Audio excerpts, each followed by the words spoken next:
अंदर भारत के अंदर भाजपा की तीसरी बार सरकार बनने जा रही है। और तो स्वागत है आपका हमारे यूट्यूब चैनल पर।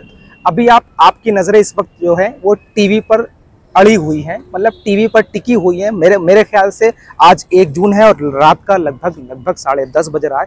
और आज से लेकर के 4 जून तक आपकी नज़रें सिर्फ और सिर्फ किसका इंतजार कर रही होंगी कि किसकी कितनी सीटें आई होंगी। लेकिन इस वक्त जो है तमाम गोदी मीडियाओं की तरफ से एक एग्जिट पोल जारी कर दिया गया है। हालांकि ये नतीजे नहीं है, ये सिर्फ और सिर्फ एग्जिट पोल है। इस पर अभी यकीन नहीं किया जा सकता क्योंकि ये चुनाव इलेक्शन कमीशन का डेटा नहीं है, बल्कि ये जो तमाम जो मीडिया के एनालिसिस होते हैं, मीडिया जो दूसरों से बात करती है उसके बिहाफ पर वो एग्जिट पोल तैयार करती है। तो एग्जिट पोल में हिंदुस्तान के अंदर, भारत के अंदर भाजपा की तीसरी बार सरकार बनने जा रही है। और कितनी सीटें, एबीपी न्यूज का डाटा है, सर्वे बता रहा है कि हिंदुस्तान के अंदर, भारत के अंदर एनडीए गठबंधन को कितनी सीटें मिलेगी। तो उसने बताया है कि एनडीए गठबंधन को 353 से 383 सीट, यानी पिछली बार भी लगभग इतनी ही सीट दिखाया था और इतनी ही सीट मिली थी। वहीं इंडिया अलायंस, जिसमें राहुल गांधी हैं, जिसमें आम आदमी पार्टी है, जिसमें तेजस्वी यादव हैं, आरजेडी पार्टी हैं, ऐसी तमाम पार्टियां, लगभग 40 से 50 पार्टियां गठबंधन में शामिल हैं। और उस गठबंधन का नाम था इंडिया गठबंधन। और इंडिया गठबंधन में 543 लोकसभा सीटों में एबीपी न्यूज का एग्जिट पोल ये बता रहा है कि 152 से 182 सीट ही जीतेंगे। यानी 100, मैं मिसाल के तौर पे मान लेता हूं कि एनडीए गठबंधन जो है वो 300 प्लस भी जाता है, ठीक है। और इंडिया गठबंधन मान लेते हैं 200 सीट भी जीत लेता है। अभी हालांकि ये एग्जिट पोल है, लेकिन अभी यहाँ पर समझने की कोशिश ये कीजिएगा कि आखिर भाजपा को जिताने का काम किसने किया है। हालांकि हम अपने चैनल से, अपने इस यूट्यूब चैनल से ये कह रहे हैं कि ये नतीजे नहीं होंगे। उम्मीद है क्योंकि एक जनता पूरी तरीके से त्रस्त थी, बेरोजगारी से त्रस्त थी, महंगाई से त्रस्त थी, बेचार थी, नफरत वाली राजनीति हो रही थी। उस नफरत के खिलाफ लोगों ने वोट दिया था, महंगाई के खिलाफ लोगों ने वोट दिया था, शिक्षा के नाम पर वोट दिया था, बेरोजगारी को खत्म करने के नाम के लिए वोट दिया था, सुशासन और सुरक्षा के नाम पर वोट दिया था। हालांकि रिजल्ट कोई और होंगे, लेकिन इस वक्त जो है लगभग कई चैनलों में यह भी बताया जा रहा है कि इंडिया गठबंधन को लगभग 200 सीट मिल जाएंगी। अगर 200 सीट मिल भी गई तब भी इंडिया गठबंधन भारत में सरकार नहीं बना सकता। मतलब फिर भी तीसरी बार नरेंद्र मोदी तीसरी बार प्रधानमंत्री बनने के लिए पूरी तरीके से एग्जिट पोल ने दिखा दिया है कि तीसरी बार नरेंद्र मोदी प्रधानमंत्री बनने जा रहे हैं। लेकिन जो 400 पार का सपना था वो शायद भाजपा का नहीं पूरा हुआ। जो पूरे भारत में आज से लगभग 7 से 8 महीने पहले से एक स्लोगन दिया जा रहा है कि अब की बार 400 पार, वो जो सपना था भारतीय जनता पार्टी का वो कहीं ना कहीं टूटता हुआ नजर आ रहा है। लेकिन अभी मैं सिर्फ और सिर्फ बात ये करने वाला हूँ कि आखिर भारत में भाजपा को जिताने वाले लोग कौन हैं। जबकि जनता ने भाजपा के खिलाफ वोट किया है, जनता ने बेरोजगारी के खिलाफ वोट किया है, जनता ने महंगाई के खिलाफ वोट किया है, जनता ने सुरक्षा के खिलाफ वोट दिया है, नफरत के खिलाफ वोट दिया है। लेकिन भारत में, हिंदुस्तान में हुकूमत भाजपा की फिर से आने वाली है। तो लाने वाले कौन है, मैं आपको बताता हूं कि इंडिया गठबंधन में तमाम पार्टियां शामिल थी, जिसमें मुख्य रूप से ममता बनर्जी और मुख्य रूप से आम आदमी पार्टी के अरविंद केजरीवाल थे। इनका अलायंस था। पश्चिम बंगाल के अंदर लोकसभा सीटें 42 लोकसभा सीटें हैं। इनका अलायंस जो था वो मिल करके चुनाव लड़ने का था, लेकिन पश्चिम बंगाल के अंदर और पंजाब के अंदर ये अलायंस काम नहीं आया।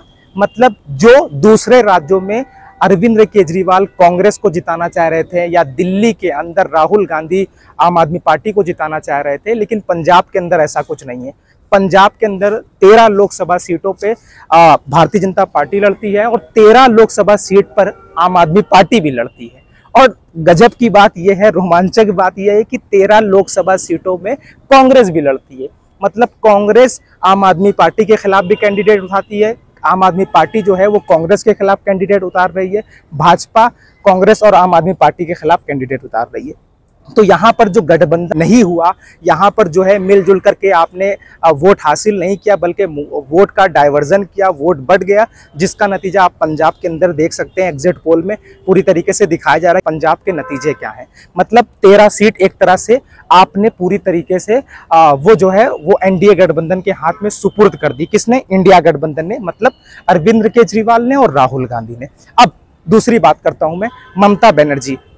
पश्चिम बंगाल क्योंकि बहुत बड़ा राज्य है, हालांकि उत्तर प्रदेश से बड़ा नहीं है, लेकिन पश्चिम बंगाल में लोकसभा की जो सीटें हैं वो 42 लोकसभा की सीटें हैं। और 42 लोकसभा सीट, दिलचस्प बात यह है कि जो लोग कहते थे कि हम प्रधानमंत्री नरेंद्र मोदी को दोबारा प्रधानमंत्री नहीं बनने देंगे, अब भाजपा का जड़ से सफाया होगा, सभी लोगों ने भाजपा को ना आने के लिए वोट किया है, हमने नफरत के खिलाफ वोट किया है। उम्मीद है कि चुनाव के नतीजे कुछ अलग होंगे, लेकिन पश्चिम बंगाल की ममता बनर्जी ने पूरा साथ जो है वो ममता बनर्जी ने भाजपा को दिया है। और भाजपा के खिलाफ कांग्रेस भाजपा के खिलाफ, भाजपा कांग्रेस के खिलाफ, टीएमसी कांग्रेस के खिलाफ, कांग्रेस टीएमसी के खिलाफ। अभी नहीं समझे, थोड़ा सा और आसान कर देता हूं।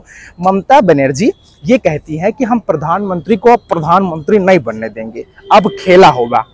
तो कहां से खेला तो आपकी हो। 42 सीट लोकसभा सीटें थी और 42 की 42 लोकसभा सीटें आप इंडिया गठबंधन को छोड़ करके खुद लड़ लियो और कांग्रेस आपके खिलाफ, मतलब टीएमसी तृणमूल कांग्रेस जो है वो कांग्रेस के खिलाफ और कांग्रेस टीएमसी के खिलाफ, मतलब ममता दीदी राहुल भैया के खिलाफ और राहुल भैया ममता दीदी के खिलाफ। मतलब 42 सीटें ये और पंजाब की 13 सीटें, लगभग 55 सीटें आपने सुपुर्द गिफ्ट किसको कर दिया है।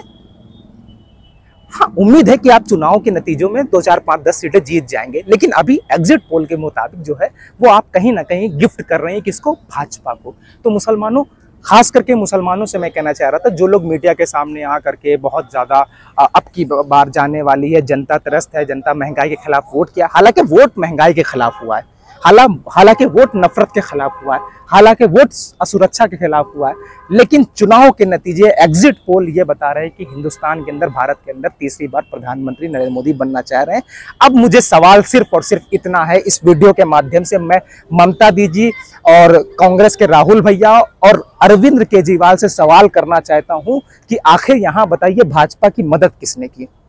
आप पश्चिम बंगाल में ममता दीदी अब किस पर आरोप लगाएंगी, अपनी हार का ठीकरा कांग्रेस पर ठोकेंगी, अपनी हार का ठीकरा कांग्रेस पे थोपेंगी, या फिर राहुल भैया ये बताइए पश्चिम बंगाल के अंदर आप भाजपा की बी टीम किसको बताएंगे, ममता बनर्जी को, क्योंकि आपके कैंडिडेट के खिलाफ उनके कैंडिडेट थे। अब मुझे ईमानदारी से बताइएगा, खास करके अरविंद केजरीवाल जी, आप कहते हैं भाजपा की बी टीम है, अब बताइए आप पंजाब के अंदर आपके खिलाफ जो कैंडिडेट जो है कांग्रेस के थे, अगर आप हार गए तो आप किसको भाजपा की बी टीम बताएंगे। क्या आप राहुल भैया को भाजपा की बी टीम बनाएंगे क्योंकि आपके कैंडिडेट उनकी वजह से हार गए, या राहुल भैया आप अरविंद केजरीवाल को भाजपा की बी टीम बताएंगे। क्या है, मुसलमानों समझने की जरूरत है, भाजपा की बी टीम, सी टीम, डी टीम कुछ नहीं होता है। अपने लोग अपनी जमात को मजबूत करने के लिए तमाम तरह की जो है वो इस तरीका डर भ्रम फैलाते हैं ताकि वो तुम्हारा वोट बैंक हासिल कर सकें और अपनी क़यादत, अपनी सियासी जमात को मजबूत कर सकें। इसलिए बेहतर है कि ये बी टीम, सी टीम और डी टीम वाला सगुफा जो आपको दिया जाता है उसको सुनना छोड़ दीजिए, अवॉइड कीजिए, अपनी क़यादत, अपनी ताकत को मजबूत कीजिए। बैरिस्टर असदुद्दीन ओवैसी जो है अब आने वाले समय में विधानसभा चुनाव लड़ेंगे, अपना कीमती वोट जो है अपने क़यादत को मजबूत करने के लिए, अपनी ताकत को मजबूत करने के लिए, अपनी सियासी जमात को मजबूत करने के लिए वोट दीजिएगा, ताकि आने वाले वक्त में आपके बच्चों के मुस्तकबिल के साथ जो खिलवाड़ हो रहा है, आपके मस्जिदों और मदरसों को जो टारगेट किया जा रहा है, वो आने वाले वक्त में ना हो। वो आने वाले वक्त में अगर आप नफरत के खिलाफ लड़ना चाहते हैं तो ज़्यादा से ज़्यादा अपनी MIM को मजबूत कीजिएगा और MIM फॉर इंडिया का जो यूट्यूब चैनल है उसको सब्सक्राइब कीजिएगा और शेयर कीजिएगा।